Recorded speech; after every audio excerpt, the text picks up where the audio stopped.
In this video, I'm going to show you how you can easily delete a highlight from your Instagram profile.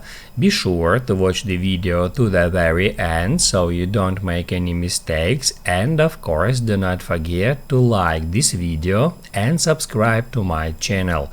Thanks guys.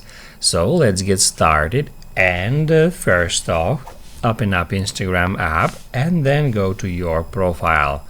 As you can see, I got a highlight here, and all I have to do in order to remove that highlight from my profile is just a long press on it and then select delete highlight.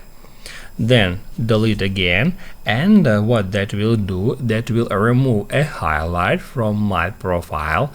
If there are no more highlights, you can just tap at that tiny little arrow icon to hide this highlights bar. And all you should know about the highlight deleting, that this will just delete a highlight from your profile without deleting the stories from that highlight.